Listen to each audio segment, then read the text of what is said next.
नमस्ते दोस्तों, आज हम बात करेंगे पितृपक्ष के बारे में, जिसे हम श्राद्ध भी कहते हैं। श्राद्ध एक ऐतिहासिक हिंदू संस्कार व परंपरा है।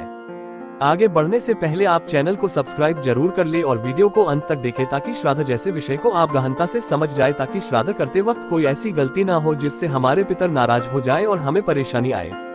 ये विश्वास किया जाता है कि श्राद्ध के द्वारा हम अपने पितरों को श्रद्धांजलि देते हैं। श्राद्ध की तिथि हिंदू पंचांग के अनुसार तय की जाती है। ये पक्ष कृष्ण पक्ष के दौरान आता है।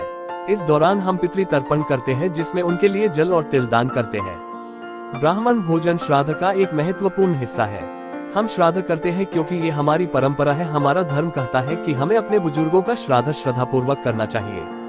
श्राद्ध के दौरान हम उनकी आत्मा को शांति के लिए पूजा करवाते हैं और हवन करवाते हैं। उनका स्मरण करके इससे हमें उनके हमारे साथ होने का एहसास होता है। ये हमारी पीढ़ियों को जोड़ने का एक अद्भुत तरीका है, इसलिए श्राद्ध करना हमारे लिए मायने रखता है। ये हमारी संस्कृति और मूल्यों का प्रतीक है। मान्यता है कि पितृपक्ष में श्राद्ध और तर्पण करने से पितर प्रसन्न होते हैं और आशीर्वाद प्रदान करते हैं। उनकी कृपा से जीवन में आने वाली कई प्रकार की रुकावटें दूर होती हैं। व्यक्ति को कई तरह की दिक्कतों से भी मुक्ति मिलती है। पितृपक्ष में अपने पूर्वजों को याद कर उनकी आत्मा की शांति के लिए श्राद्ध किया जाता है। इन कार्यों से नाराज होते हैं पितर। श्राद्ध कर्म करने वाले सदस्य को इन दिनों बाल और नाखून नहीं काटने चाहिए। उन्हें ब्रह्मचर्य का पालन भी करना चाहिए। श्राद्ध कर्म हमेशा दिन में करें। सूर्यास्त के बाद श्राद्ध करना अशुभ माना जाता है। इन दिनों में लौकी, खीरा, चना, जीरा श्राद्ध के दौरान कुल देवताओं, पितरों और पूर्वजों के प्रति श्रद्धा प्रकट की जाती है। वर्ष में 15 दिन की विशेष अवधि में श्राद्ध कर्म किए जाते हैं।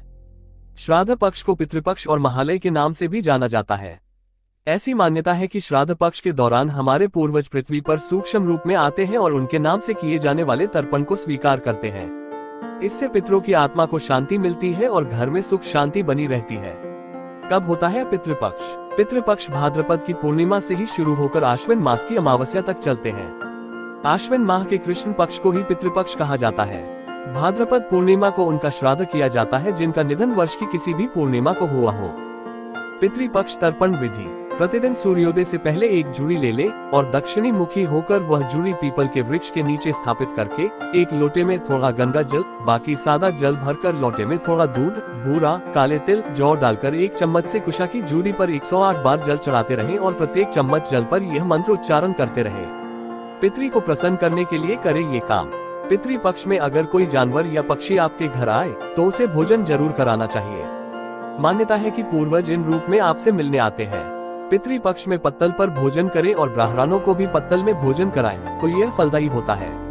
पितृ दोष होने पर क्या होता है? जिन लोगों की कुंडली में पितृ दोष होता है उन लोगों को संतान सुख आसानी से नहीं मिलता है, या फिर संतान बुरी संगत में पड़ जाता है। इन लोगों को नौकरी या व्यापार में हमेशा दिक्कतों का सामना करना पड़ता है। काम में बार बार बाधा आती है। घर में ज्यादा क्लेश झगड़े होते हैं। घर में सुख समृद्धि नहीं आती है। गरीबी और कर्ज बना रहता है। अक्सर बीमार रहते हैं और बेटी या बेटे की शादी में रुकावट आती है। पितृपक्ष उपाय: 1. पितृपक्ष में पूर्वजों के निमित्त विधि विधान से तर्पण और श्राद्ध करें। ब्राह्मण को भोजन कराएं, दान दें। साथ ही साल की हर एकादशी, चतुर्दशी, अमावस्या पर पितरों को जल अर्पित करें और त्रिपिंडी श्राद्ध करें।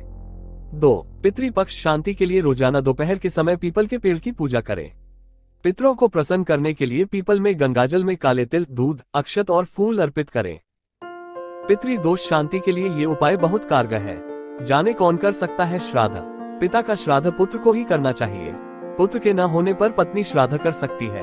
पत्नी न होने पर सगा भाई और उसके भी अभाव में संपिंडों को श्राद्ध करना चाहिए। एक से अधिक पुत्र होने पर सबसे बड़ा पुत्र श्राद्ध करता है।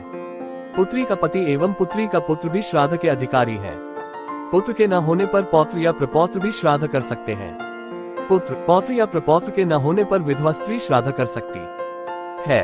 पत्नी का श्राद्ध तभी कर सकता है जब कोई पुत्र न हो। पुत्र, पौत्र या पुत्री का पुत्र न होने पर भतीजा भी श्राद्ध कर सकता है। गोद में लिया पुत्र भी श्राद्ध का अधिकारी है। कोई न होने पर राजा को उसके धन से श्राद्ध करने का विधान है।